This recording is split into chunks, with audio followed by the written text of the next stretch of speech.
So, guten Abend alle guten, merci dass ihr hier seid.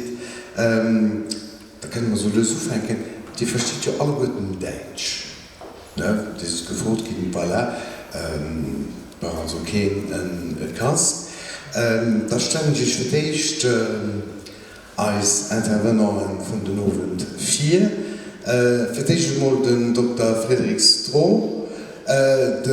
Dr. Stroh, je vais passer en français parce que Frédéric va aussi répondre aux questions en français. Il comprend l'allemand, donc ça me permet de les poser en allemand, mais lui répondra en français.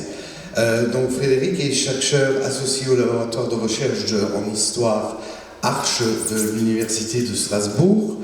Il a soutenu une thèse en 2018 à Strasbourg sur le traitement judiciaire de l'homosexualité masculine sous le national-socialisme.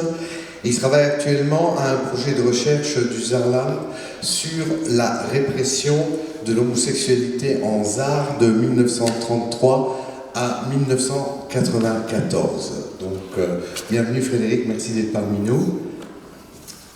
Ensuite, le maître de maison, enfin un des maîtres de maison, Jérôme Courtois, de Jérôme, der kennt Geschichte, studierte Geschichte, dann auf Deutsch, studierte Geschichte an der Universität Luxemburg und der Universität des Saarlandes. Seit 2018 arbeitet er als Historiker und Pädagoge hier im Haus. Er ist auch korrespondierendes Mitglied des Institut Grand-Ducal de Luxembourg, Abteilung Geschichte. Er hat mittlerweile verschiedene Beiträge geschrieben über die Geschichte von Schifflingen, die Geschichte der Nazi-Besetzung hier in Luxemburg und der Verfolgung von Minderheiten wie den Zeugen Jehovas oder homosexuelle Männer. Das Thema, das uns heute Abend unter anderem beschäftigt. Und dann als dritter, ich sagte dann auch, willkommen, ich begrüße dich bei dir zu Hause im eigenen Haus. Andy Ma. Andy hat Kulturwissenschaften mit Schwerpunkt Geschichte studiert. Er ist seit 2008 ehrenamtlich engagiert bei der luxemburgischen LGBTIQ+-Vereinigung Rosa Lützeburger SPL und hat am Aufbau der Ausstellung LGBTIQ+ History in Luxemburg gearbeitet. Er ist Mitbegründer des Queeren Archiv Luxemburg, welches sich auf das Dokumentieren des zeitgenössischen queeren Lebens im Großherzogtum konzentriert. So, willkommen Andy, danke, dass du auch bei dieser Runde heute dabei bist. So, und mein Name ist Dominik Vitali, für die, die mich noch nicht kennen. Ich werde heute Abend als Moderator durch den Abend führen.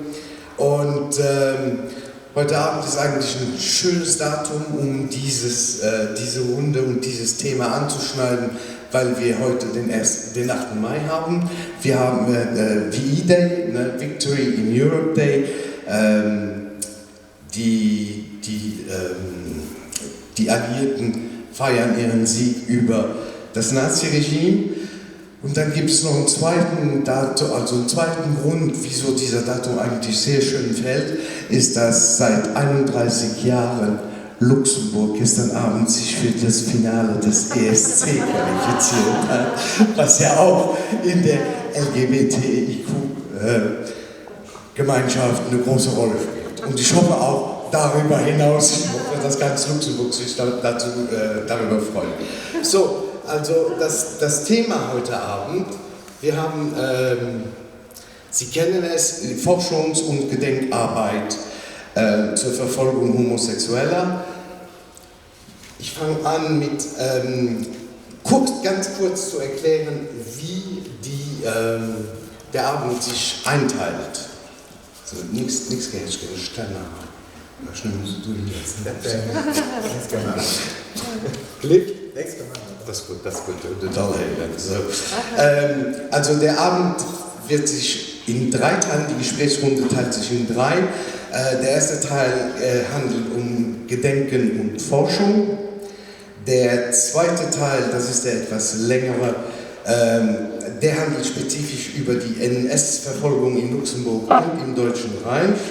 Und dann der dritte und letzte Teil über die Aufarbeitung nach dem Krieg. Und natürlich am Ende, falls Sie Fragen haben, stehen unsere Experten gerne zur Verfügung, um Ihnen die zu beantworten. So, dann können wir eigentlich anfangen. Andy, ich möchte gerne mit dir anfangen. Gedenkkultur in Luxemburg aus Sicht von Rosa Lützeburg. Welchen Stellenwert nehmen queere Menschen in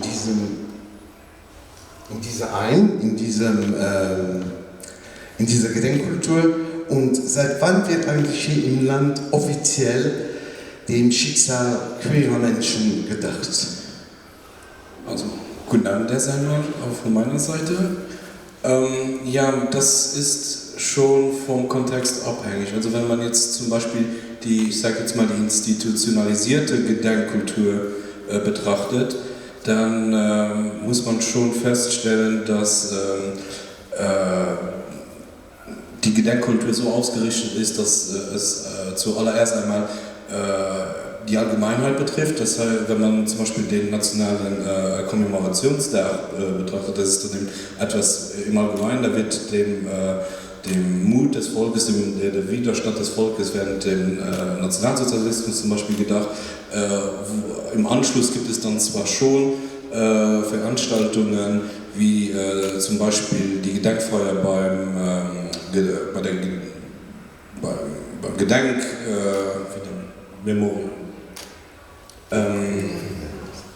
der Gedenkstätte. Eine Gedenkzeremonie bei der Gedenkstätte für die Opfer der Shoah und so weiter. Also da gibt es schon kleinere Gedenkereignisse für kleinere Opfergruppen. Allerdings in der allgemeinen Gedenkkultur in Luxemburg, in der institutionalisierten Gedenkkultur in Luxemburg, hat die queere Community eigentlich findet sie gar nicht statt. Deshalb ist es jetzt auch so, dass es schon auf die Interessenverbände zurückfällt, auf die Zivilgesellschaft. Und wenn man jetzt, wobei es schon so ist, dass es auch die Gedenkakte in Bezug auf die verfolgten Juden und Jüdinnen ist es auch von den Interessenverbänden schon ausgegangen, bis es dann einmal institutionalisiert war. Ich denke, dass das jetzt gerade im Prozess auch in Luxemburg ist, dass das auch hier der Fall ist. Rosa Lützeburg zum Beispiel versucht auch dann diesen Gedenkakt wahrzunehmen, indem wir zum Beispiel am Beginn der Pride-Woche, die alljährlich im Sommer stattfindet, die Gedenkzeremonie organisiert. Mhm. Genau diese Gedenkzeremonie, wie würdest du die heute als einen Schlüsselmoment umschreiben? Also seit es die jetzt gibt, die gibt es jetzt ein paar Jahre, ne? Genau, also die gibt es jetzt seit 2015. Da muss man sagen, dass wir damals die allererste Gedenkzeremonie im Kontext anlässlich des 70. Jahrestages der Befreiung des Konzentrationslagers Auschwitz-Birkenau veranstaltet haben. Damals wurde exklusiv den männlichen Opfern gedacht. Mittlerweile sind wir aber dazu übergegangen, dass es eine größere Öffnung gibt. Das heißt, wir gedenken sämtlichen queeren Opfern von queerfeindlicher Gewalt. Die Gedenkzeremonie im Rahmen der Luxemburg Pride hat auch insofern einen für uns wichtigen Stellenwert, als dass es die sichtbarste Form des Gedenkens in Luxemburg jetzt mittlerweile ist, neben selbstverständlich der Forschungsarbeit, die stattfindet. Wobei man noch sagen muss, dass es noch gar nicht so lange her ist, dass das Augenmerk auf queere Thematiken in der luxemburgischen Geschichte fällt. Weil ich muss dann vielleicht auch etwas kurz ausholen. Also im Prinzip ist es ja so, wenn man jetzt von der Pride spricht, dann fällt einem sofort farbige Bilder ein, Leute in Feierlaune. Tatsächlich kommt das auch, hat die Pride etwas Urpolitisches an sich. Um da auch einmal auf die Geschichte zurückzukommen, es war dann 1969 in New York, als beispielsweise queere Mitglieder der Community eben von Polizei drangsaliert wurden. Die New Yorker Polizei hat Razzien in den queeren Vierteln abgehalten, bis es dann zu diesem Schlüsselereignis gekommen ist, das wir heute als Stonewall Uprising bezeichnen.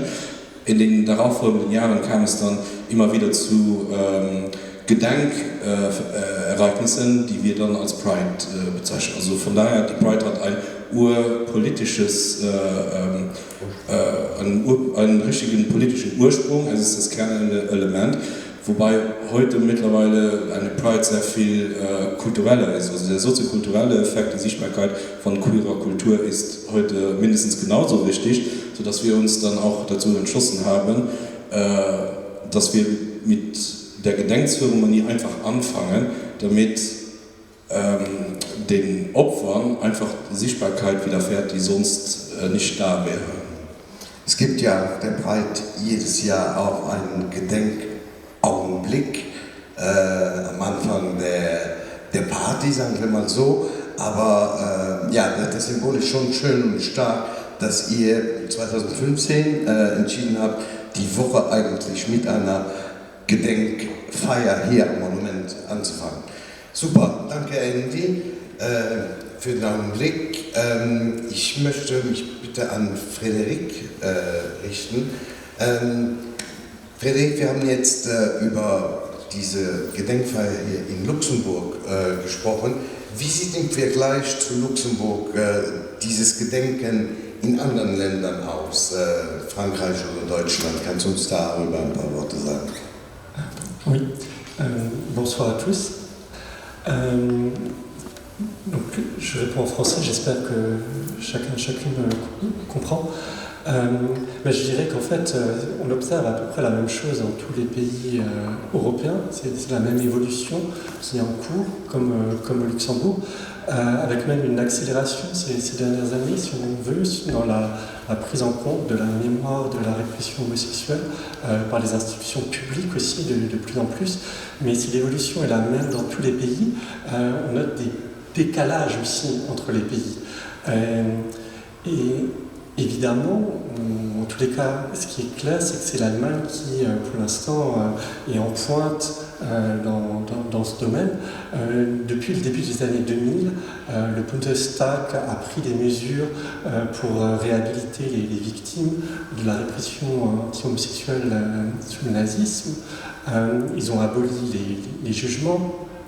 Ils ont construit un monument dédié aux victimes donc de la répression anti-homosexuelle à Berlin. Le monument date de 2008. Ils ont créé une fondation, la Bundesstiftung Magnus Hirschfeld, qui s'occupe de cette mémoire, avec un financement très important aussi de l'État fédéral, qui date de 2011, il me semble. Voilà, et encore l'année dernière, la cérémonie en mémoire des victimes des camps, qui a lieu en janvier chaque année, l'année dernière était dédiée spécifiquement aux victimes de la répression anti-homosexuelle. Il y a une cérémonie au Bundestag. Voilà. Donc on voit que l'Allemagne est en pointe, si on veut, sur la question. Et on remarque la même évolution du côté français, mais avec du retard. Les prises de parole officielles d'un Premier ministre français, du président de la République, datent du début des années 2000. Par contre, ce qui est de la question du monument, par exemple, aux victimes, qui a été construit en 2008 à Berlin, en France, ça a pris beaucoup plus de temps et on en arrive aujourd'hui à la réalisation, puisqu'il doit être inauguré là, le 17 mai à Paris, pour la journée contre l'homophobie, LGBT-phobie.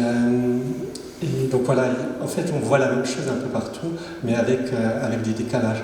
Et si on regarde en Pologne par exemple, on voit la même évolution, mais avec encore plus de retard. Pendant longtemps, on n'a pas parlé de la répression des Polonais pour homosexualité sous le nazisme. les associations étaient plus portées sur la question de la répression sous le communisme. Et c'est un nouveau sujet, ils sont en train de découvrir ça, c'est porté par les associations militantes, et petit à petit c'est pris en compte. Et une autre évolution qu'on voit aussi, c'est que cette mémoire s'ouvre de plus en plus à tout le spectre queer, LGBTQI+, etc. Au départ, c'était très ciblé sur les hommes homosexuels, et petit à petit, ça s'ouvre plus largement. À Ravensbrück, il y a un monument, une Gedenkkugel, dédié aux lesbiennes, qui a été inauguré, par exemple, en 2022. Voilà, ça évolue. C'est toujours très long, mais ça évolue. Et peut-être un des derniers points que je trouve aussi intéressant, si on regarde à l'échelle européenne, c'est que petit à petit, il y a aussi une mémoire européenne de cette répression qui se développe. Il y a un bon exemple, c'est une exposition qui a été montée par le mémorial de la Shoah de Paris, dédiée au sujet de la vie et de la répression des gays et des lesbiennes en Europe sous le nazisme. Et c'est une exposition itinérante qui circule à travers l'Europe et qui s'enrichit à chaque parcours de nouveaux tableaux. Voilà, donc une mémoire européenne qui est en train de naître, et ça me paraît important. Merci Frédéric. Ich weiß, war das eure Hauptgebiete, also Studiengebiete, die Situation in Luxemburg oder in Frankreich und in Deutschland, also im Elsass und so weiter, mehr decken. Aber kann jemand ein Wort über das Homo-Denkmal in Amsterdam sagen? Soviel ich weiß, ist das älteste, das erste, das es in Europa gibt. Weiß jemand zufälligerweise, von welches Jahr? Das ist jetzt eine Falle, das war gar nicht vorgesehen. Genau, das könnt ihr googeln. De mémoire, Tu penses savoir? Je tente, je crois 1987. 1987, et effectivement c'est le premier monument qui est dans un espace public au milieu d'une ville. Il me semble qu'il y en avait déjà eu, mais dans des camps de concentration en Allemagne, des plaques, etc. Mais c'est la première fois qu'il y a un monument au centre de la vie quotidienne. Oui. Merci Frédéric. La deuxième question que j'avais pour toi, en fait, tu l'as très bien répondu déjà dans la première, au niveau des périodes, à quel moment les différents pays ont commencé leur travail. Donc merci beaucoup. Andy, wie kannst du uns ein paar Worte sagen über, wie diese Aufarbeitung in Luxemburg im Moment aussieht? Wo ist die Aufarbeitung dran? Also ja, tatsächlich während ziemlich langer Zeit gab es eigentlich kein großes Interesse an der Aufarbeitung in Luxemburg, mit vereinzelten Ausnahmen. Hervorzuheben wäre zum Beispiel der Artikel von René Wagner. Das war dann der erste Artikel, der schon eine große Übersicht versucht hat zu geben über die queere Geschichte Luxemburgs. Jetzt im Augenblick findet schon eine eigene Dynamik statt. Also es gibt jetzt schon ein paar sehr interessante Initiativen. Also vor allem wäre dazu zu nennen die Arbeiten des QGR von Enrica Pianaro, Sandy Artuso und José Till, voilà, die eine sehr wichtige Arbeit auf diesem Gebiet machen. Dann selbstverständlich auch Jérôme Courtois und Daniel Tillmann vom Resistenzmuseum. Ohne deren Beitrag wir zum Beispiel jetzt nicht all die Namen kennen, die wir jetzt kennen. Also da gibt es jetzt eine sehr interessante Dynamik, die wirklich der queeren Gedenkkultur in Luxemburg wirklich zugutekommt. Super. Andy, danke. Also wenn Sie richtig verstanden haben, heute Abend mit den 3 Damen hinten im Saal und den 3 Herren hier vorn, sitzen hier 99% der Aufarbeitungsarbeit hier in Luxemburg, wenn man das so sagen kann. Danke auf jeden Fall für die Arbeit, die ihr leistet. So, dann wären wir schon beim zweiten Teil heute Abend. Und Jérôme, bis jetzt hattest du es gut, das ändert sich aber jetzt. Weil ich möchte jetzt gerne von dir ein bisschen mehr Details haben. Wir haben schon angesprochen, das Museum forscht seit 2019 an der Verfolgung der homosexuellen Männer im Land. Wie äußerte sich, kannst du uns kurz mal erläutern, wie diese Verfolgung homosexueller Männer sich zeigte in der NS-Besatzungszeit? Ja, also von meiner Seite aus guten Abend. Um die Frage kurz, also ich muss etwas ausholen, aber um die Frage etwas kurz zu gestalten. Nach der Besatzung Luxemburgs wurde bereits, hat sich bis zum März 1941 eigentlich quasi noch nichts getan, was die Gesetzgebung bezüglich homosexueller Männer angeht, sich geändert hätte als in der Vorkriegszeit. Im März 1941 aber kommt es zu einer Verordnung, das heißt, Reichsgesetz wird hier nach Luxemburg importiert und auch eingesetzt, und zwar die Paragraphen 175 und 175a, durch die Homosexualität dann unter Strafe gestellt wurde. Man muss hier klar präzisieren, dass vor allem die männliche Homosexualität war, die unter Strafe gestellt wurde, und man merkt auch anhand der Quellen, die wir auffinden konnten, dass bereits im April erste Verhaftungen zu registrieren sind und im Luxemburg-Grund, also im Gefängnis von Luxemburg-Grund, erste Männer aufgrund des Paragraphen 175 eingesperrt wurden. Dieser erste Fall im April wurde später auch wieder freigelassen. Ab 1942 ändert sich die Lage dann aufgrund von Denunziationen, aber auch aufgrund von Razzien, die von der Kriminalpolizei angestellt werden in einem Zeitraum, ich habe hier einen kleinen Spickzettel, von August 1941 bis Februar 1942, kommt es im ganzen Bezirk Luxemburg zu größeren Razzien, in den sogenannten Unzuchtstätten, wie sie von den Nationalsozialisten genannt werden, systematisch aufgesucht werden, um homosexuelle Männer zu verhaften. Wir wissen aufgrund der Presse, weil diese Männer, auch wenn sie nicht immer namentlich genannt werden, trotzdem werden diese Verhaftungen in der Presse relativ klar genannt, und während den Razzien wissen wir jetzt, dass ungefähr 13 Männer verhaftet wurden, die auch später dann vor Gericht gelandet sind und mehr oder weniger harte Strafen zu erwarten hatten. Das heißt, sie wurden entweder dann zu Haftstrafen unter einem Jahr, also von einigen Monaten bis zu einem Jahr, oder zu höheren Haftstrafen, je nachdem, welcher Paragraph dann eben greifbar wurde. Und deswegen gab es auch exemplarische Strafen für diejenigen, die eine Gefahr für die öffentliche Ordnung, aber auch für Jugendliche dargestellt haben. Und die konnten bis zu 10 Jahre Haft oder auch Zuchthaus erwarten, oder eben auch, dass die Kastration angeordnet werden konnte im Fall von sehr schlimmen Sexualstraftätern, in dem Fall, wie sie dann angesehen wurden. Bislang die größte Konsequenz, die einige homosexuelle Männer dann zu erwarten haben, wenn sie in Haft geraten sind, wurden sie zur sehr harten Zwangsarbeit verurteilt, eben aus dem Grund, um sie durch Arbeit wieder umzuerziehen. Das heißt, zur Raison zu bringen, und wenn das nicht geholfen hat, dann kamen sie in Schutzhaft und wurden dann später in Konzentrationslager deportiert, wo wir auch unter anderem einen Fall nachweisen konnten von einem jungen Studenten, der über mehrere Konzentrationslager verschleppt wurde und dann schließlich in Sachsenhausen im Rahmen einer Mordaktion spezifisch gegen Homosexuelle, die im Lager waren, auch ermordet wurde.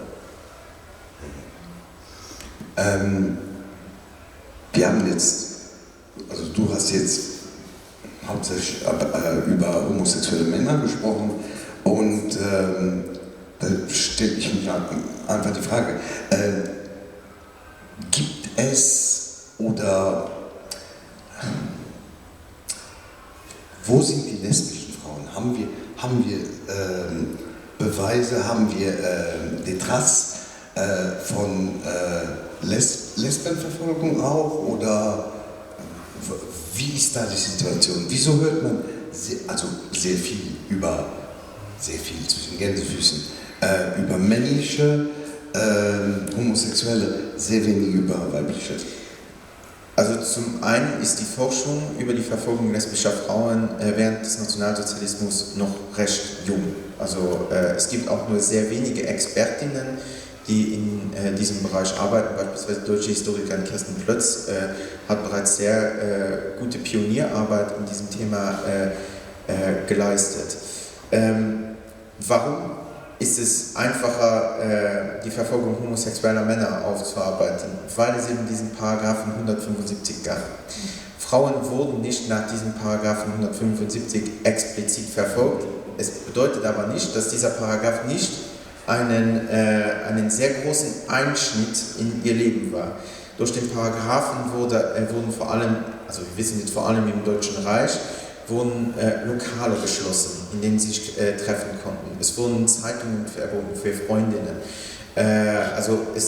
Auch ihre Lebensweise wurde sehr, sehr stark eingeschränkt. Gleichzeitig muss man sagen, dass die Nationalsozialisten vor allem die männliche Homosexualität als staatszersetzend angesehen haben, während die weibliche Homosexualität dies nicht galt. Frauen waren im Nationalsozialismus, hatten einen anderen Stand. Sie gefährdeten so nicht das männerdominierte Regime. Und, um es jetzt auch krass auszudrücken, Frauen konnten in gewisser Weise ja auch zum Geschlechtsverkehr und zum Kinderkriegen gezwungen werden. Das heißt, sie würden etwas zum Erhalt der Volksgemeinschaft dementsprechend auch beitragen. Das bedeutet aber nicht, dass es keine Verfolgung gab, auch wenn der Paragraph 175 weibliche Homosexualität nicht explizit erwähnt. In Österreich ist da noch was anderes, da wird auch die weibliche Homosexualität verfolgt. Kann, wenn zumindest aufgedeckt wird, dass man lesbisch ist, kann das sehr große Einschnitte im eigenen Leben bedeuten. Zum Beispiel, wenn man sich vom Mann scheiden lassen wollte, weil man in einer wirklich toxischen Beziehung auch steckte, konnte das heißen, dass man das Erziehungsrecht des Kindes entzogen bekommt. Man konnte unter anderem, Faden verloren, wenn aufgedeckt wurde, dass man lesbisch ist, konnte das auch, wenn ein Prozess gegen einen geführt wurde, konnte das auch als straferschwerend gelten. Das heißt, es gab schon eine Verfolgung lesbischer Frauen, aber durch andere Paragraphen, wie auch Kirsten Plötz das unter anderem vor kurzem auch in einer sehr interessanten Tagung gezeigt hat, und auch in den Konzentrationslagern, auch wenn man nicht spezifisch mit dem rosa Winkel wie bei den Männern markiert wurde, wenn es wiederum aufgedeckt wurde, hatte man da auch sehr hohe Repressionen zu erwarten, die von Zwangsprostitution bis hin zu Misshandlungen, auch durch die Mithäftlinge, aber vor allem auch durch die NS-Wachmannschaften nach sich ziehen konnten. Könntest du vielleicht ein paar Worte auch für die Leute, die sie nicht kennen, über Gertrud Schloss sagen? Also was jetzt Luxemburg betrifft, müssen wir sagen, dass wir bislang nur eine lesbische Frau nachweisen konnten. Also eine jüdisch-lesbische Frau in dem Fall, das ist Gertrud Schloss. Wie gesagt, auch hier sind die Recherchen erst in den Kinderschuhen oder wurden bezüglich der NS-Verfolgung, habe ich bislang noch keinen Historiker gesehen, der jetzt wirklich hierüber Recherchen macht, aber wir konnten bislang eben Gertrud Schloss ausfindig machen, eine Jüdin, die 1939 von Frankfurt nach Luxemburg flüchtet, nach Pfalferdingen, und eigentlich in Gertrud Schloss versammelten sich sehr viele Feindbilder der Nationalsozialisten. Sie war Pazifistin, sie war Schriftstellerin, ging offen mit ihrer Homosexualität auch noch und war natürlich auch gegen die Nationalsozialisten und noch Feministinnen kommt noch hinzu, also wirklich ein sehr großes Feindbild und auch noch Jüdin. 1941 wird sie dann schließlich, also sie bleibt in Luxemburg, versucht aber in die USA auszuwandern, was ihr aber nicht gelingt. Das heißt, sie sitzt im Endeffekt hier in Luxemburg 1940 fest, und 1941 kommt sie dann nach Fünfbrunnen ins sogenannte jüdische Altersheim, wo sie dort interniert wird und dann von dort aus wird sie dann im Oktober 1941 ins Ghetto von Litzmannstadt nach Lodz, Polen, deportiert und dann schließlich in den Gaskammern des Vernichtungslagers Chełmno umgebracht zu werden. Danke für diese Erläuterung, Frederik. Ich glaube, das ist auch eine Person, die, also ein Name, der mit der Zeit, ich glaube, das war auch ein Straßennamen, jetzt während dieser Aktion, wo alle Straßennamen zum Tag der Frau umbenannt wurden und sie war eine davon. Bevor wir weitermachen, möchte ich mich kurz entschuldigen. Ich habe mich erkältet und wie ihr merkt, ich habe so ab und zu Hustanfälle. Ich versuche die zwar für heute Abend so musikalisch wie möglich zu gestalten, aber das gelingt mir nicht immer, deswegen Entschuldigung. Frederik, ich meine, wir wissen alle, dass auch vor dem Krieg schon hier in Luxemburg eine ziemliche homophobe Grundhaltung existierte. Wurde in der Vorkriegszeit, nach deinen Erfahrungen, viel oder offen über Homosexualität gesprochen? Und wie wurde Homosexualität angesehen und zum Beispiel in der Presse dargestellt? Also welches Bild hatte man davon, wenn man selbst nicht davon betroffen war? Disons que la situation au Luxembourg, on la retrouve aussi en France, est très ambivalente. D'un côté, le code pénal ne pénalise pas l'homosexualité, donc l'homosexualité est tolérée, mais ça ne veut pas dire qu'elle est acceptée, elle est tolérée pénalement, mais elle n'est pas acceptée socialement. Donc l'homosexualité reste un sujet tabou, les homosexuels sont discriminés par la société dans son ensemble et aussi par la police, etc. Et si on regarde par exemple la presse luxembourgeoise, on s'aperçoit que le sujet est rarement évoqué, et quand il est évoqué, c'est toujours sur un ton dénigrant, et souvent en amalgamant l'homosexualité avec la pédophilie, c'est quelque chose qui revient de manière récurrente, et avec la criminalité de manière générale, la perversité et la criminalité. Donc finalement, quand on étudie la presse, ça permet à la fois de voir l'ambiance au Luxembourg, puisqu'en fait la presse reflète cette homophobie de la société, mais en même temps la presse nourrit cette homophobie en construisant des préjugés sur les homosexuels. Donc voilà, à la fois toléré judiciairement, mais pas accepté socialement. Du hast es jetzt schon angeschnitten, aber kannst du uns vielleicht sagen, wieso zum Beispiel in Luxemburg die Homosexualität nicht strafbar war? Liegt das am Code Napoléon oder woran liegt das? Oui, ça vient effectivement de l'époque donc de l'annexion du Luxembourg par la France révolutionnaire puis napoléonienne. Donc la France a vraiment innové à l'époque, donc en abolissant le délit, le crime même, d'homosexualité. Et donc le code pénal révolutionnaire puis napoléonien de 1810 a été exporté dans tous les territoires annexés par la France, dont le Luxembourg. Mais ce qui est intéressant, c'est que le Luxembourg a conservé cette législation, même une fois que les Français sont partis, que le Luxembourg est devenu indépendant, et même à la fin du 19e siècle. C'est le code allemand, le code pénal allemand, qui a le vent en poupe, entre guillemets, en Europe. C'est le plus moderne, il date de 1871, alors que le code français il date de 1810. Il paraît complètement dépassé, et donc les Luxembourgeois réfléchissent est-ce qu'il ne serait pas temps de changer et de prendre la modernité de l'Allemagne. Et c'est intéressant, on a une prise de position du ministre luxembourgeois de la justice de l'époque qui plaide contre la reprise du code pénal allemand en disant que certes il est très moderne, mais qu'en ce qui concerne la moralité, elle est, je cite de mémoire, outrée et dangereuse. et donc il se positionne contre la reprise du code pénal allemand au Luxembourg, et finalement les Luxembourgeois avec les Belges vont créer leur propre code pénal, et là ils vont décider, donc, indépendamment maintenant de la France, de conserver les relations homosexuelles en dehors du code pénal. Et donc cette position-là va rester jusqu'au déclenchement de la Seconde Guerre mondiale.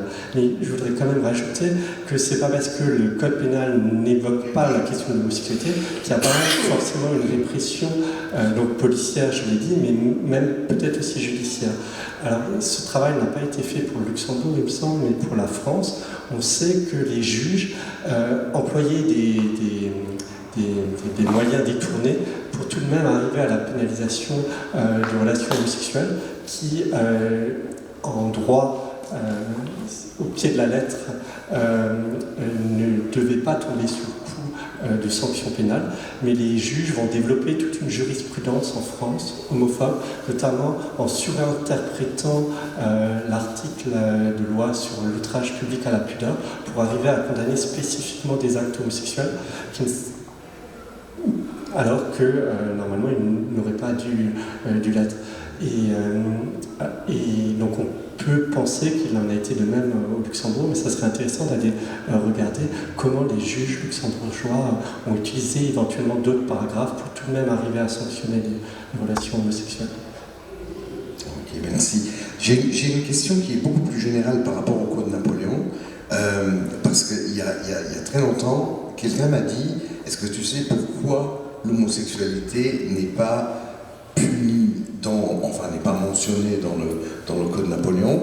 Et cette personne m'a dit, c'est parce que celui qui était en charge d'une partie de la rédaction de ce code, Cambacérès, était homosexuel lui-même et a bien sûr tout fait pour ne pas que ce devienne punissable par la loi.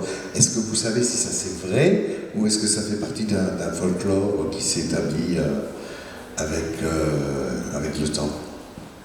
Je dirais qu'effectivement c'est quelque chose qu'on entend fréquemment, mais je ne sais pas si ça joue un rôle ou pas. Ce qui est certain, c'est que même sans Cambacérès, l'homosexualité serait restée en dehors du code pénal. C'est pas dû simplement à un homme, c'est vraiment une philosophie pénale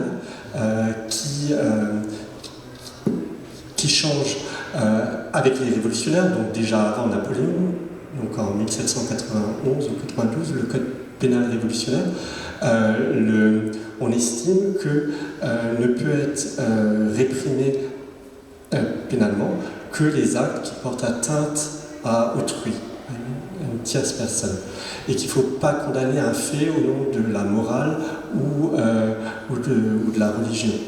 Et donc le code révolutionnaire va sortir plein de choses du code de la législation pénale, et dont l'homosexualité qui est considérée avec plein d'autres choses comme la sorcellerie, etc., comme des crimes imaginaires finalement, sans victime.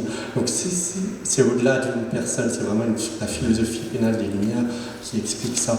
Mais après, il y a aussi, ça c'est le bon côté, si on peut dire, de dire il y a la vie privée, enfin chacun fait ce qu'il veut, tant que c'est consenti dans l'espace privé, et l'État n'a pas à réprimer ça pénalement au nom de la morale. Par contre, il y a aussi une autre explication pourquoi ça a été sorti du code pénal, c'est le fait qu'on préférait finalement cacher l'homosexualité.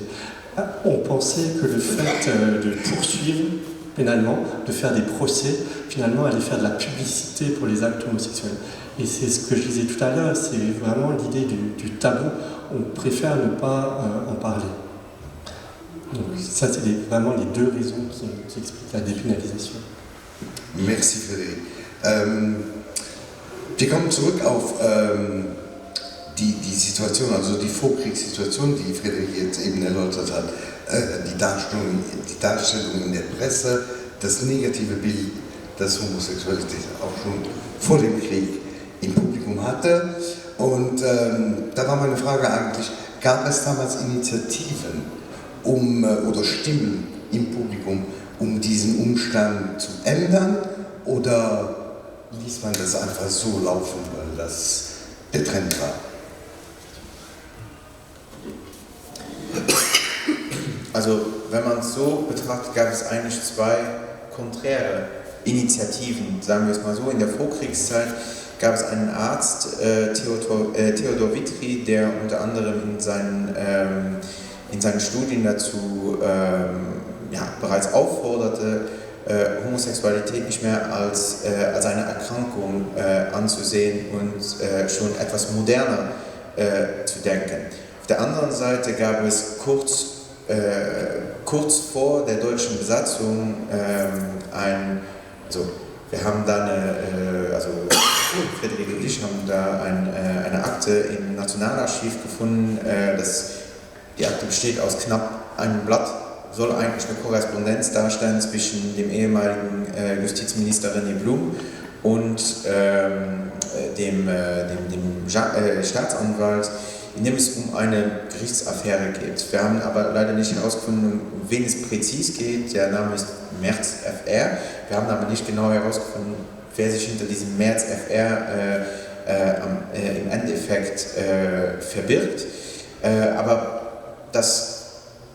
diese Korrespondenz ist eigentlich sehr interessant, weil René Blum unter anderem die Frage aufwirft, wäre es jetzt nicht an der Zeit, die Gesetzgebung in Luxemburg anzupassen, dass Homosexualität, und in dem Fall ein Wort, das er nennt Päderastie, in dem Fall müssen wir bei dem Wort, es handelt sich nicht um Pädophilie, sondern es handelt sich um ein Wort, das eigentlich Homosexualität, Pädophilie und so weiter in einen Topf schmeißt, dass das endlich penalisiert wird, strafbar wird, und dass Luxemburg sich hierbei anpassen sollte, zum Beispiel an die deutsche Gesetzgebung.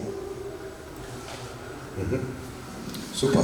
Also gab schon zumindest diese zwei Beispiele, wo du jetzt gesagt hast. Und werden da auch weitere Recherchen drüber geführt oder ist das jetzt de facto diese Namen, die kennen wir? Gibt es da Möglichkeiten tiefer in die hat man mir über ein Buch gesprochen oder nach Also Vitry ist demnächst jetzt in der Hemescht, also in der Historikerzeitung Hemescht, ein Artikel über Theodor Vitry erscheinen, also wird in nächster Zukunft. Das heißt, ich weiß nicht, was drinstehen wird, aber wir werden ihn natürlich verfolgen und lesen. Und zurzeit gibt es, glaube ich, an der Universität einige Initiativen, die vor allem das Archiv von René Blum etwas genauer unter die Lupe nehmen. Und da werden ganz sicher neue Details auch diesbezüglich vielleicht aufkommen. Dann noch vielleicht an von euch. Andy, keine Sorge, du kommst nachher wieder ganz schlimm dran. Aber im Moment habe ich es mir mit den zwei Herren da. In der damaligen luxemburgischen Presse wurde Homosexualität sehr oft und stark mit dem Nationalsozialismus in Verbindung gebracht. Könnt ihr vielleicht ein paar Worte darüber sagen, wie das zustande kam? Politisch bedacht natürlich. Oui, ce qui est intéressant de voir, c'est que la question de l'histoire de la répression nazie de l'homosexualité, l'histoire luxembourgeoise de cette répression n'a effectivement pas commencé en 40 ou plus précisément en 41 avec l'annexion, mais que déjà dans les années 30, la presse luxembourgeoise s'est intéressée à ce qui se passait du côté allemand.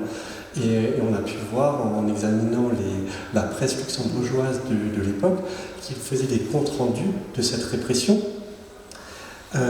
notamment de célébrités, du sport notamment, qui étaient réprimés pour homosexualité, mais surtout à partir de fin 34, début 35, c'est vraiment là où la répression s'amplifie, on commence à arrêter des homosexuels pour homosexualité en Allemagne. La presse luxembourgeoise s'en fait l'écho, mais elle refuse, en tous les cas la presse social-démocrate, c'est Escher Tageblatt, c'est ça, oui, refuse de considérer qu'il s'agit d'une répression pour homosexualité.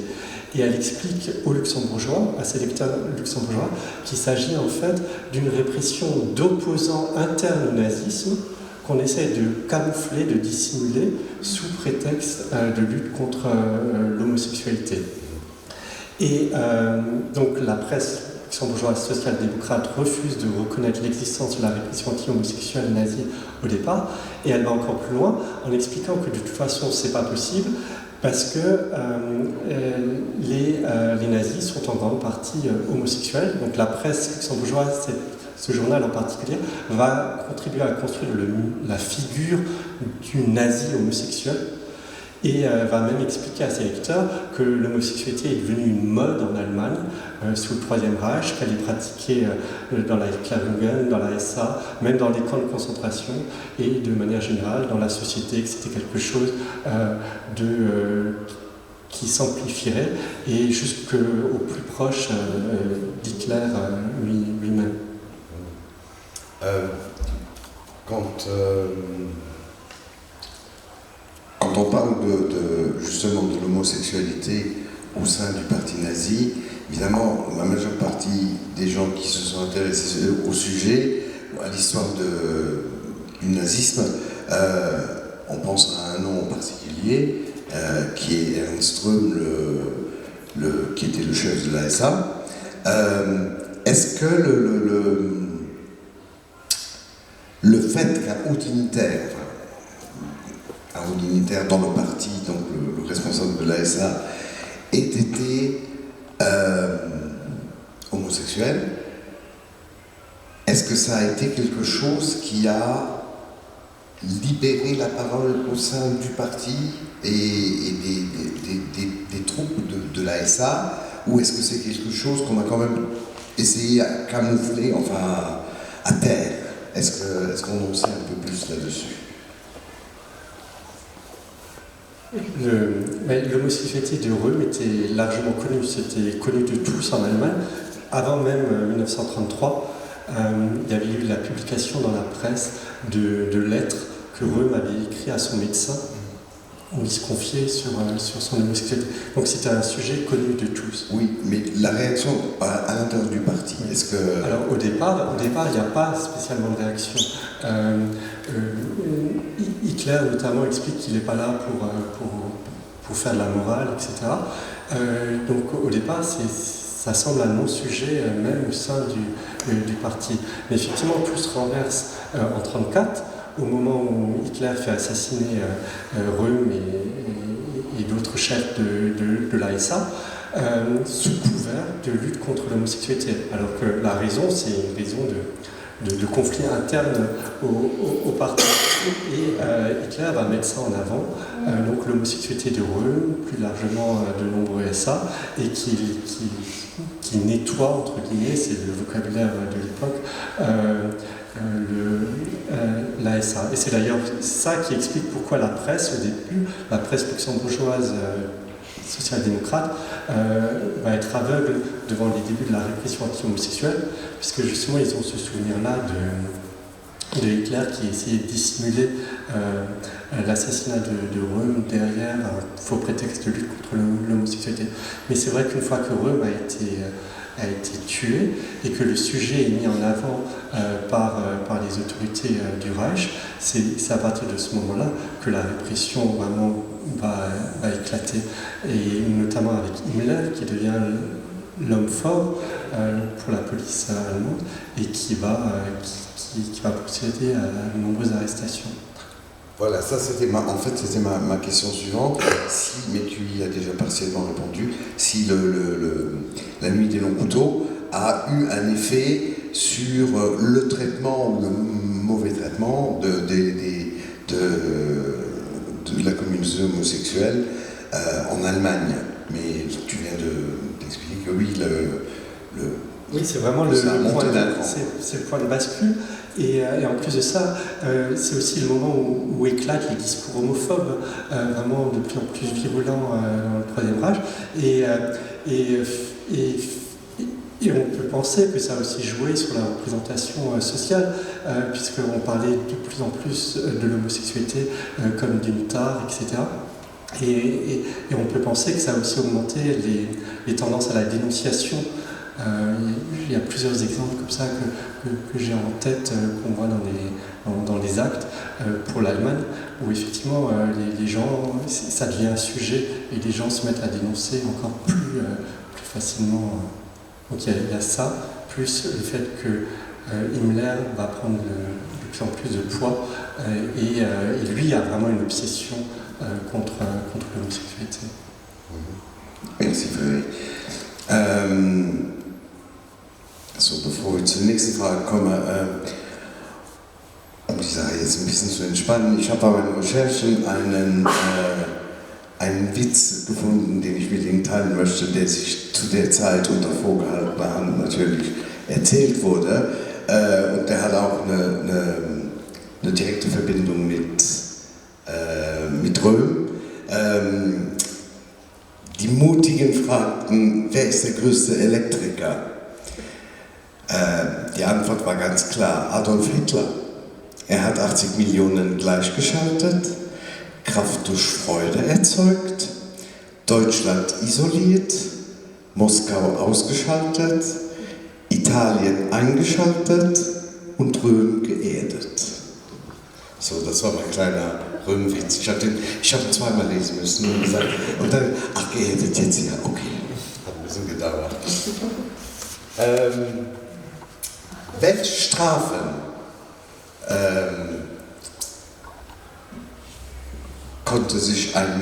auf welche Strafen konnte sich ein Mann, der enttarnt wurde als Homosexueller im besetzten Luxemburg nach 1941 erwarten?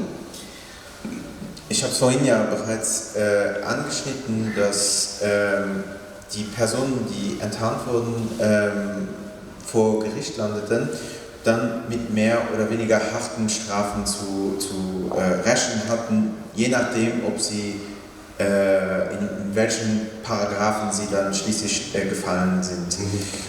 Gab es da, war es nur die Tat oder, also ich nehme mal an, dass, wie du eben vorher gesagt hast, ob es sich jetzt um eine pädophile Tat oder zwischen zwei gleichaltrigen Erwachsenen handelt, das änderte die Sache ja schon. Aber gab es da, vom Stigma her, gab es einen Unterschied zwischen homosexuellen Praktiken oder zum Beispiel konnte man auch nur als Homosexueller deportiert oder eingesperrt werden? Ich sage jetzt mal, wenn man zum Beispiel nur extrem feminin als Mann war und auf diese Weise auffiel, weiß man da, ob es da Fälle gibt? Also mit extremer Feminität, da weiß ich jetzt, solche Fälle habe ich bislang nicht gefunden, weil es hängt ja auch von den Akten ab, die wir finden. Und bislang haben wir vor allem Täterakten aus Sicht der Täter auch und vor allem viele Gefängnisakten, die dann auf die Paragraphen verweisen, auf was sie gemacht haben. Zum Beispiel, sie kommen ins Gefängnis von Wittlich, da steht dann Paragraph 175 oder unzüchtige Handlung. Aber da steht jetzt nicht, ob eine Person besonders feminin war oder nicht. Es werden aber Unterschiede gemacht bei den Urteilen. Das heißt, ob jemand zum Beispiel der sogenannte Verführer war oder ein Verführter, das heißt einer, der sich verführen ließ. Und in der Regel ist das eine etwas jüngere Person, die sich dann von einem älteren Mann also in einigen Fällen dann einige Jahre älter, die dann wahrscheinlich auch eine Beziehung untereinander hatten. Aber bei den Nationalsozialisten wurde das nicht als Beziehung angesehen, sondern als reines Machtverhältnis. Und da gibt es schon Unterschiede, auch später beim Strafmaß. Wenn ich jetzt beispielsweise Roger Müller also ich kann einige Beispiele nennen, um ein wenig zu situieren, wie unterschiedlich das war. Wir haben beispielsweise Roger Müller, der bei einer der Razzien dann festgenommen wurde. Und er wurde als Jugendlicher dann unter dem Paragraphen 175 dann verurteilt, kam in Jugendarrest, wurde dann zur harten Zwangsarbeit verurteilt und kam wieder frei. Und er galt somit als rehabilitiert, aber um auf Nummer sicher zu gehen, wir schreiben das Jahr 1942, bekam er sofort den Stellungsbefehl und musste dann schließlich zum Reichsarbeitsdienst, kam dann in die Wehrmacht nach Berlin und auf einem Fronturlaub desertierte er dann und tauchte in Belgien unter bis zum Ende des Krieges. Andere wie Michael Regenwetter beispielsweise, der bereits in Haft saß, wegen sogenannter deutschfeindlicher Haltung, wurde dann aus dem Gefängnis noch, also er saß da 7 Monate ein. Während seiner Haft wurde noch ein Prozess gegen ihn geführt, dann wegen homosexueller Handlungen mit einem jüngeren Mann, in dem Fall, den er sich dann mit Alkohol gefügig machen sollte. Aber man merkt sofort, wenn man das Urteil, dieses ist auch das einzige Urteil, das wir bislang finden konnten, wie eigentlich die Nationalsozialisten dann die Sprache nutzten. Dieser jüngere Mann wird sofort als geistig behindert bezeichnet, der sich sowieso manipulieren lassen konnte, und deswegen stellte auch Regenwetter eine Gefahr für Jugendliche dar, weil er aber nicht straffällig vorher geworden war, wurde eine Strafe von 10 Monaten ausgesprochen.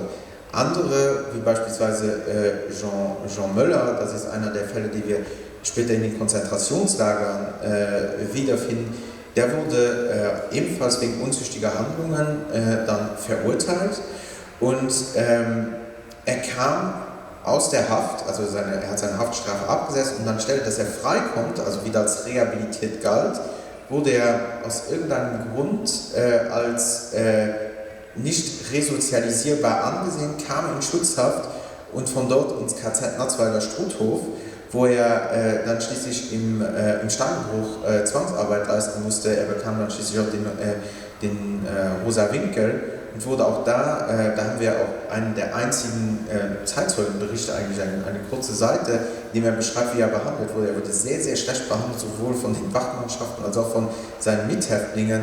Und das ist erst der Beginn einer Odyssee. Er wurde später ins KZ Ravensbrück weiter deportiert, kam dann schließlich auf Transport und wurde dort dann schließlich von der Roten Armee befreit. Man merkt also, dass es sehr unterschiedliche Schicksale gibt und, wie ich vorhin bereits erwähnt habe, mit Jean Birkel, ein junger Mann, ein Student noch, der dann schließlich aufgrund seiner Homosexualität in unterschiedliche KZs und Gefängnisse kommt und schließlich in Sachsenhausen und dann schließlich dann umgebracht zu werden und als Tarnung wird dann später im Totenschein niedergeschrieben, der Grund, warum er gestorben ist, ja, er wurde bei einem Fluchtversuch erschossen.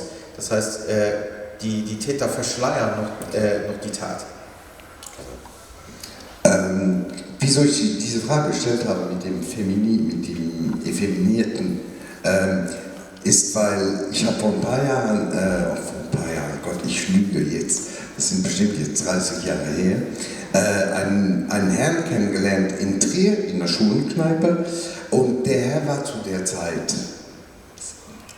70, also er war viel älter, aber jeder kannte ihn in Trier und er wurde von jedem Mutter genannt, in der ganzen Schulenzelle.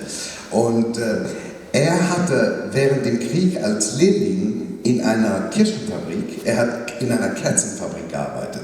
Und zu dem Zeitpunkt, wo ich ihn getroffen habe, war er immer noch in dieser Fabrik. Er stand kurz vor der Rente, aber er wollte so lange arbeiten, wie es geht. Er war auch gut und jeder mochte diesen Mann, weil er sah aus wie der ideale Großvater, wenn man so will. Und wir kamen ins Gespräch, weil er wurde mit der Familie während dem Krieg umgesiedelt nach Metz, um Metz zu der Deutschen. Und es hat sich gefunden, dass wir 50 Jahre Unterschied in der gleichen Straße wohnen. Und ich ihn dann nach Metz mitnehmen konnte und sagen, hier war es, ne? Weil er konnte die Adresse nicht mehr finden. Er wusste noch genau die Straße. Er sagte zu mir, ich wohnte in der Laderstraße Und dann habe ich gesagt, das ist witzig, weil ich wohnte in der Rüssener Lade. Das muss die gleiche Straße gewesen sein. Hat sich das so rausgestellt. Und ich habe ihm dann die Frage gestellt, warst du zu der Zeit schon schwul? Also offen schwul?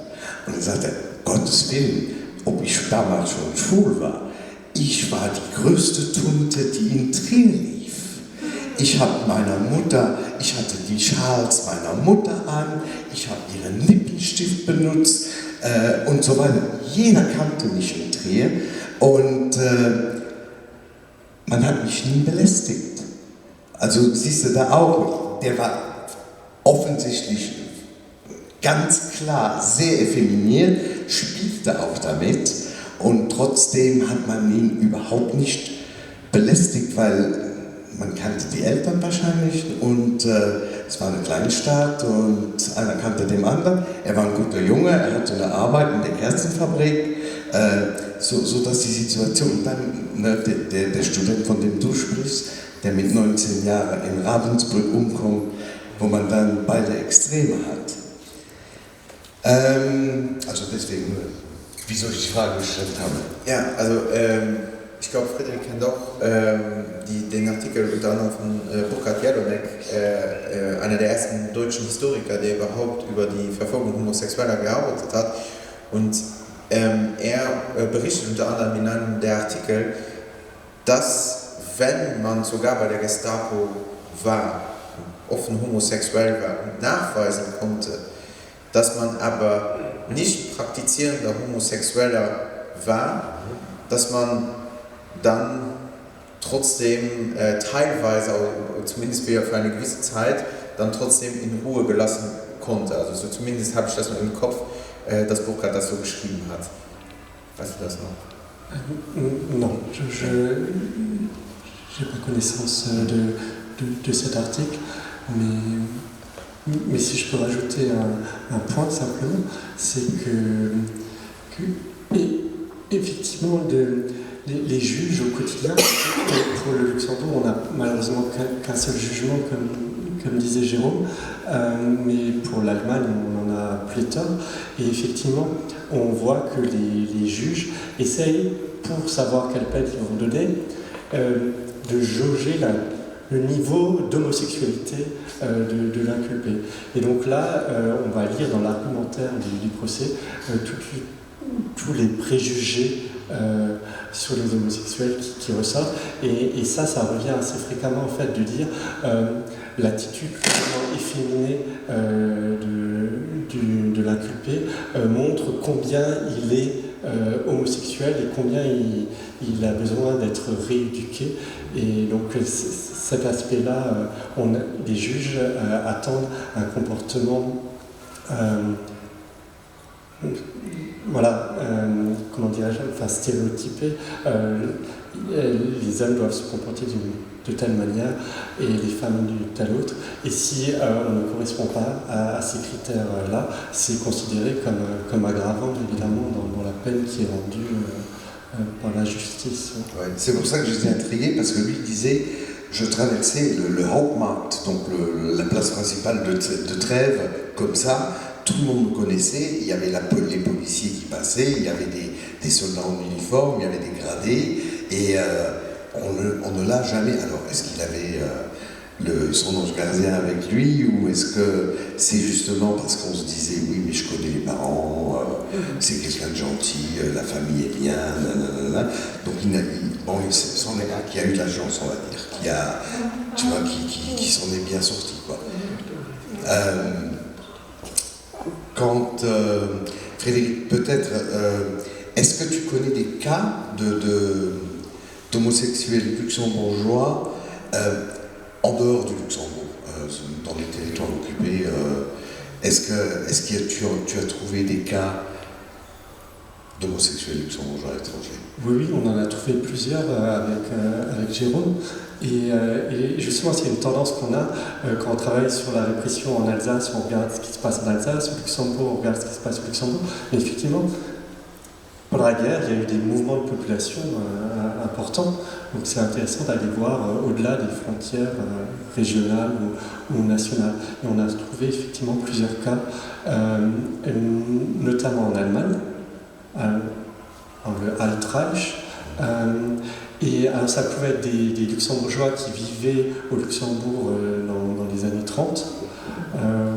On peut aussi penser qui se rendaient en Allemagne.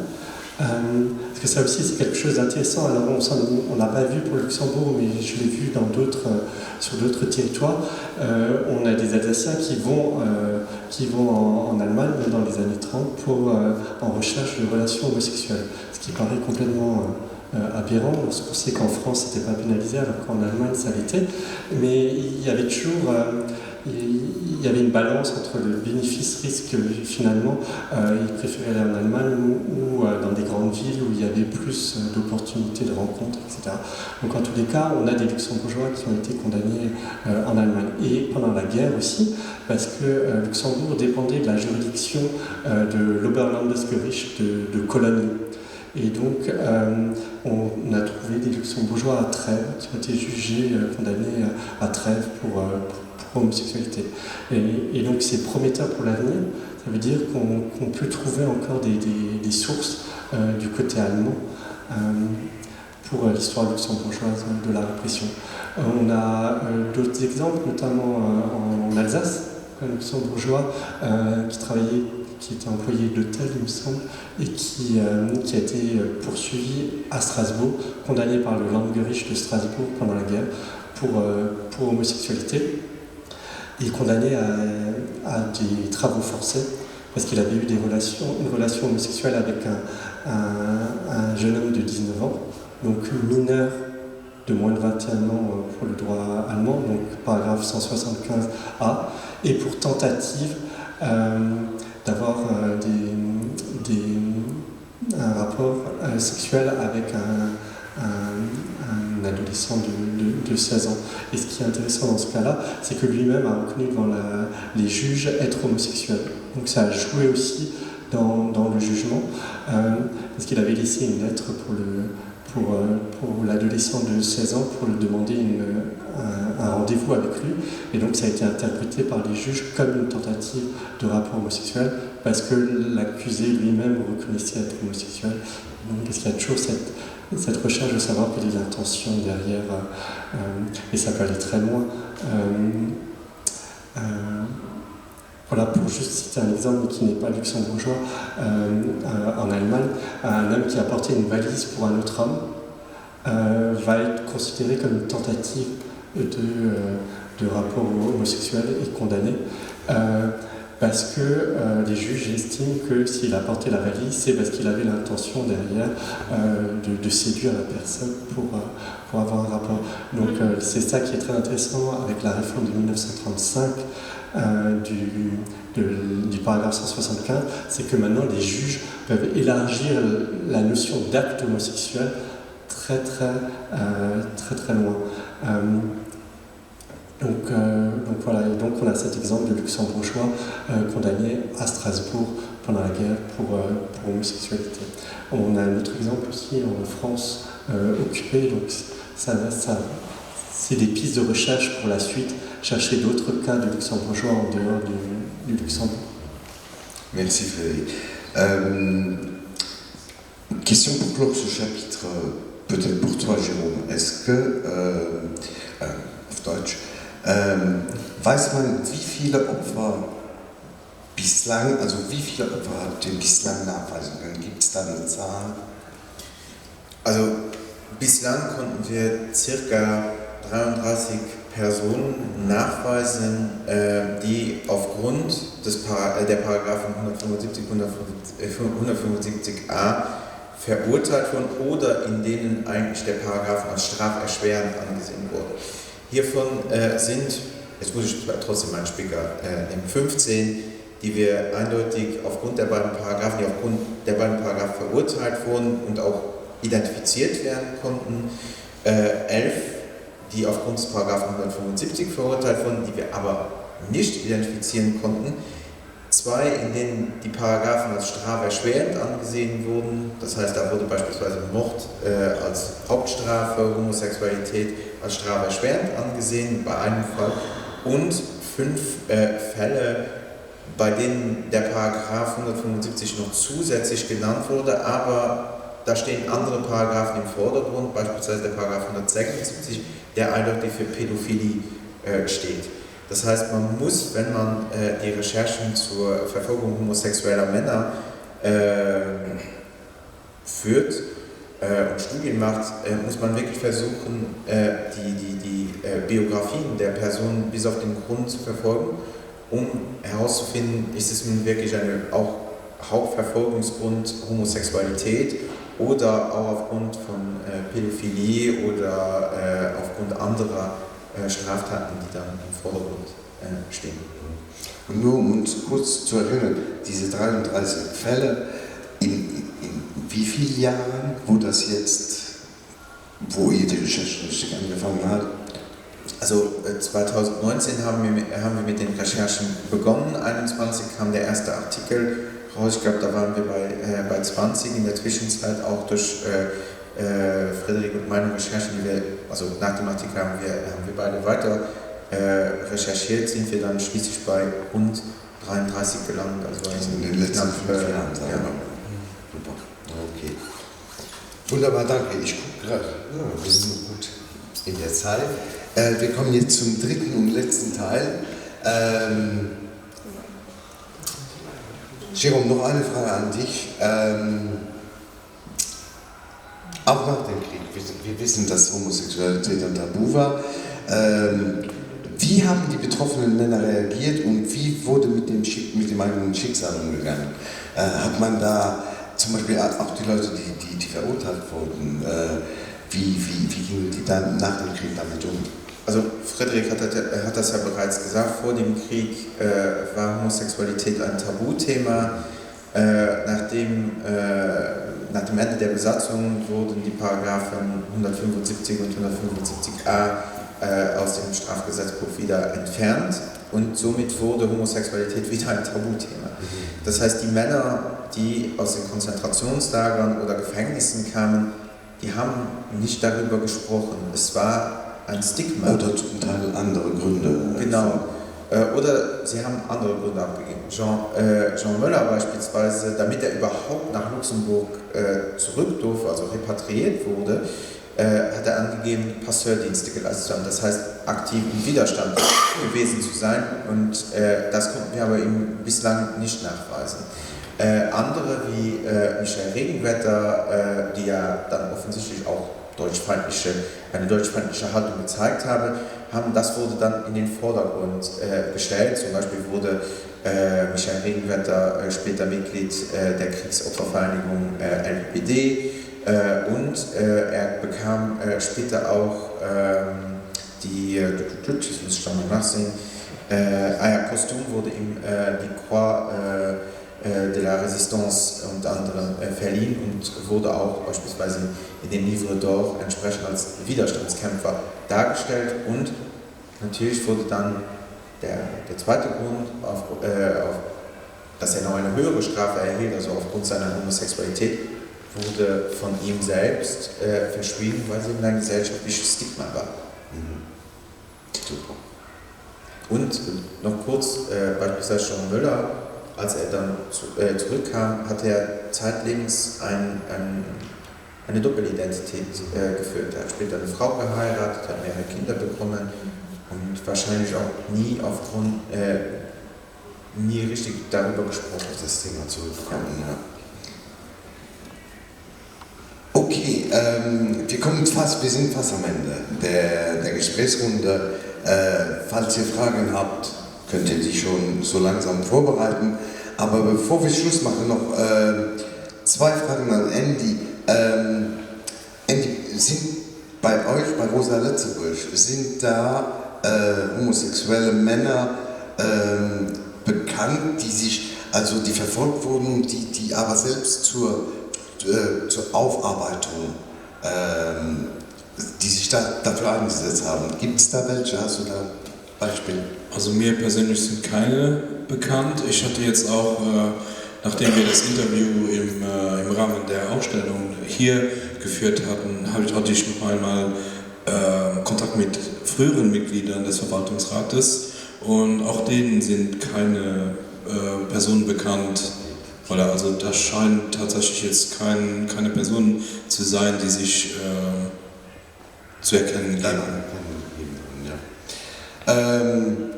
Und dann kannst du zum Abschluss dieser Gesprächsrunde noch vielleicht erklären, welche Rolle ein Verein wie Rosa Luxemburg bei der Aufwertung im Kampf gegen das Vergessen arbeitet und dann auch vielleicht ein paar Worte über das Queere Archiv und die Gedenkarbeit, die ihr sonst noch macht. Ja, also tatsächlich ist es so, dass es uns schon wichtig ist, dass ein Gedenken stattfindet und da es keine, wie ich vorhin gesagt habe, institutionalisierte Gedenkkultur gibt, die sich auch um queere Personen bemüht, will Rosa Luxemburg das machen. Und von daher ist es auch uns ein Anliegen, diese Veranstaltungen zu planen, wie eben die Gedenkzeremonie hier im Juli. Es ist auch sehr wichtig für uns, dass öffentliche Institutionen daran teilhaben. Zum Beispiel sind wir sehr froh, dass das Resistenzmuseum uns eben als Gast empfängt. Gleichzeitig ist die Gedenkzeremonie auch für uns wichtig, dass die politischen Verantwortlichen darauf aufmerksam werden. Auch eine Regierungsvertreterin ist üblicherweise immer präsent und hält sogar eine Rede.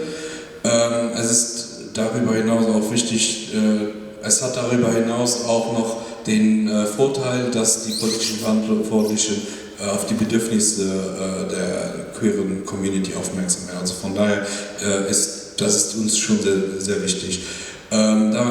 Neben diesen Gedenkakten versuchen wir dann auch dazu beizutragen, dass Quellen geschaffen oder zumindest erhalten werden.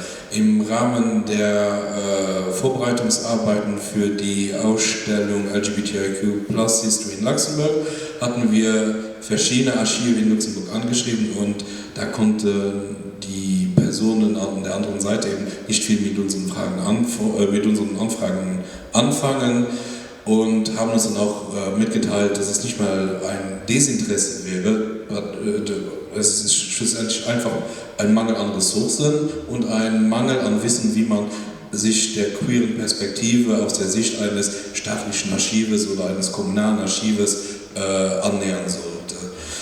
Deshalb haben wir den Entschluss gefasst, dass wir bei Rosa Luxemburg ein eigenes Archiv aufbauen. Es hat jetzt nicht unbedingt die Ambition, alte Dokumente aus der Vorkriegszeit zum Beispiel zu sammeln.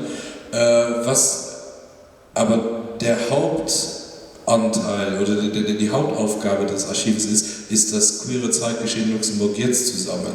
Es finden sehr viele Initiativen statt, sehr viele Veranstaltungen, Aktivitäten von größeren und kleineren Gruppierungen in der queeren Community in Luxemburg, die sehr schnell wieder in die Vergessenheit geraten. Da werden zum Beispiel Flyer produziert, da werden Broschüren veröffentlicht und wenn nicht zufällig das Staatsarchiv oder die Nationalbibliothek danach nachfragt oder die betreffenden VeranstalterInnen proaktiv die Dokumente dahin schicken, gehen die einfach verloren. So, ja, also es ist uns dann eben halt wichtig, diese Dokumente zu sammeln. Gleichzeitig sind wir auch froh, dass wir schon einige Vorlässe und einen Nachlass bei uns im Archiv haben.